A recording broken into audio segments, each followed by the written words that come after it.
Hey guys, Gotham Geek Girl here with Big Ol' Belt. Super excited to cover Tribeca 2023. We are here at the press preview for games and immersive experience. So many amazing storytelling games. Check out the 7 demos coming out soon.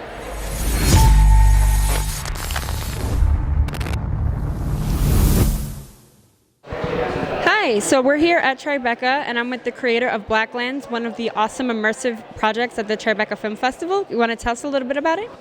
Yeah, so Blacklands is created by Kinfolk, and Kinfolk is an augmented reality archive of Black and Brown history. So what we do is we create digital monuments that we create with communities from local areas around New York City, LA, and across the country.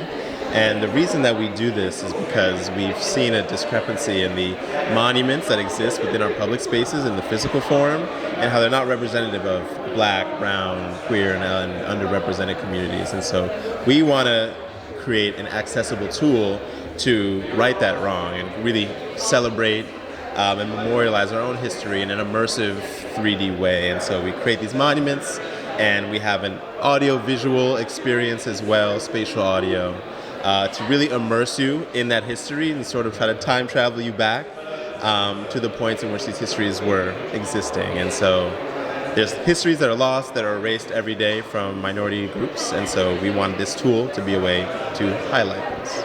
How do you go about finding people and like historians and people to get involved with this project? So we have a large network of local activists and historians from across the country, and we really tap into that community in order to find the stories and the folks who are doing that work. I mean, public memory work is happening all across the country, but a lot of it is happening within silos. And so we really like to be a connector between the folks who are doing that work and then bring the technology to them so that they can really expand their work into this immersive media space. So it's really important that we do a lot of research to find the folks who are giving walking tours, who are creating artwork that is based on history, folks who are in the museum and heritage sites. We really do a lot of deep research to find the folks who are leading in these spaces and use the technology as a way to uplift that work, but also create accessibility to that beyond their local site but across the country. Is it kind of like a moving project? Like, will you be at different like galleries and exhibits? So we're at different galleries and exhibits. We actually have an exhibit at the Museum of Modern Art in New York right now, which ends in the end of July. Oh, I'll have to check that out. Which is called New York New Publics. It's highlighting 12 arts organizations who are changing the future of public spaces in New York. And so for us, what we're going to release at the end of this summer is our location-based version. So we're partnering with Niantic, who are the creators of Pokemon Go, to build out the location-based technology so that you can be able to go around to the sites where these local histories existed and engage with these monuments. And hopefully we can scatter them all across New York City, LA, and across the country. That's the hope, and that's the work that we're doing. And so we're traveling right now to 5 different cities. It's sort of like a Kinfolk national tour. We're in New York, we're in LA, we'll be in Florence, Alabama, New Orleans, Atlanta, and Philadelphia over the next year and a half. Working with local historians, artists, and activists to uplift these histories and place them in site-specific areas in somewhat semi-permanence. That's awesome. So is that kind of like if I find an exhibit, I guess like a monument or a statue in the city, there'll be like some kind of like QR code to scan it and actually like learn about it right there? So there'll be a QR code for you to be able to download it and learn about it right there. But the great thing about the Niantic technology is that they just have to open up the app, point it at the location, and it will know exactly where it needs to go. And so there'll be ways to understand when it's there. So QR codes, banners on light poles. If you already have the app, you'll be able to receive a notification whenever you're nearby a new monument.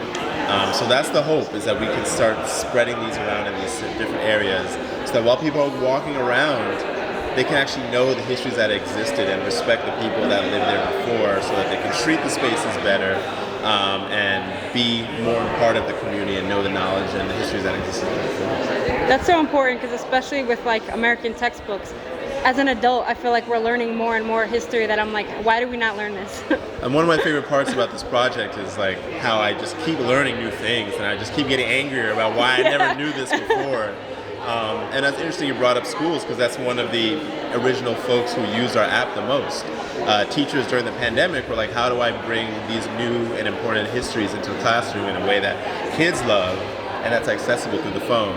And we've had a little bit of friction because in North Carolina, there was a group of teachers in Winston-Salem who were trying to use the app and get it brought in throughout their entire district, but the board of the district actually banned the app from being used because they were afraid of the backlash from parents and what that backlash would be from learning about Black history, which is crazy. Yep. And if you say things like Ron DeSantis in Florida, Texas, Alabama, there's laws that are being passed to ban the teaching of this history, which is why it's important to have a public app like Kinfolk, where no one can really censor it. It's there in existence and people can utilize it wherever they are in site-specific ways or at home. It's available in all different forms. That's awesome. Yeah, especially like Black history is American history, and the fact that so many people learned. Did you watch the Watchmen TV show series? Yeah, it was great. Yeah, why did people first learn about those events through a comic book show? They're not school. I know, and I think it's about the blending of those things. I think especially we're very visual and people are into culture, and everything that's a part of culture is imbued in history. History is the present, history is the future, and so finding ways to imbue that and like get sort of that culture in there is really important. Edutainment of sorts. And that's what AR is really great because it really helps people feel immersed, active, and even like things like Watchmen, comic books, Spider-Man, all these, there's a history to all of this, and so that's why we really do a good job of like connecting the past to the present. I feel like that's a lot of the work Kinfolk does, is draw those connections so that people can latch on to what they know and knew and then figure out how they got there to this present. So where can people find you and more information on the app if they want to sign up? So more information on the app, I'll go to www.kinfolktech.org. That's where you find all of our information.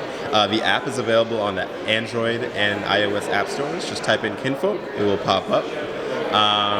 And yeah, come check out Tribeca. We're at the moment to end of July. And all the information will be found on the website. If you also go on social media at Kinfolk Tech, on Facebook, Twitter, Instagram, TikTok, you'll find our information and you can follow along on our travels. Awesome. Thank you so much. Thank you so much.